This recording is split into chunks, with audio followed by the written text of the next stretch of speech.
Can Inosuke's sword actually cut through things? Of all the strange looking swords in Demon Slayer, there are two that are just so different from the rest that they've always stood out to me. And they're both being wielded by this guy right here. Inosuke's intense commitment to serrating his swords is both admirable and confusing. He says the reason he does it is for more pain, which, seeing as demons don't feel pain, never really made much sense to me. But regardless, I've always wondered if Inosuke's sword could actually cut through things. Seems like the serrates he put in these would make it impossible to slice or pierce anything, and even if you could, they would get stuck inside the flesh. Well, we here at Mini Katana can make this dream a reality as we make sharp versions of Inosuke's swords so we can test this out ourselves. So today we're out here on location with Inosuke's real sword, and we're going to see how this thing actually cuts. We'll be putting it against a normal katana to see if it's any better or any worse than cutting, or if Inosuke is really right and it is just that much better. We'll be trying out both slicing and piercing today to see if it's better at either of those things. I don't know much about slicing things with the katana, and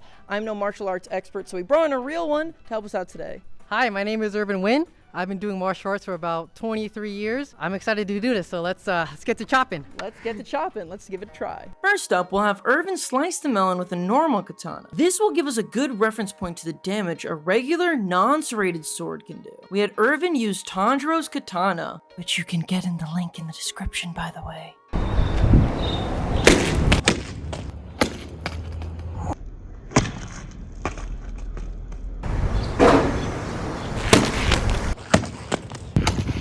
Ooh.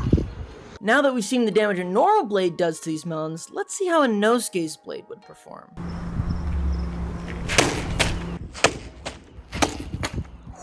Now you can see, despite the serrated edges of the blade, Inosuke's katana still cuts right through the melon. And the cut looks pretty clean. However, upon further inspection, you can see that there are small divots in the slice, showing a distinct difference than in the cut of the normal katana. Now, let's move on to piercing. Piercing is the main reason that serrated swords were never really used over normal swords, as the serrates make it very difficult to remove from the slice once you've put it inside of somebody. Piercing in might be easy, but getting your sword back, that's a whole other story. First, let's see how Irvin pierces with the normal Tanjiro blade.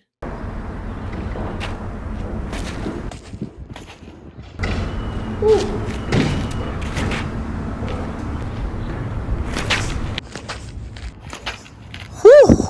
Now he was able to slice and remove relatively easy, but now let's see how Irvin does with the Inosuke blade.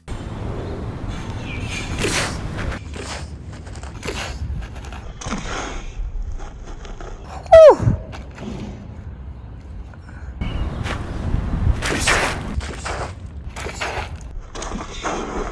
As you can see, the blade is surprisingly effective at piercing the melon, but Irvin does have a hard time actually removing the blade from said melon.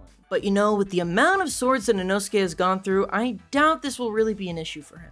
At first, I was very doubtful of Inosuke's chunky blades, but after watching Irvin slice through these things, it's possible that this little pig boy is smarter than we thought. Thanks so much for watching, everybody. Remember, if you want an Inosuke blade for yourself, be sure to pick one up on our website. The link is down in the description below. We've got tons of dull and sharp swords from all your favorite animes like Demon Slayer, One Piece, Attack on Titan, among many others. Check that out down below and leave a comment about whose sword you'd like to see tested next. I've been Sean from Mini Katana, and we'll see you guys next time.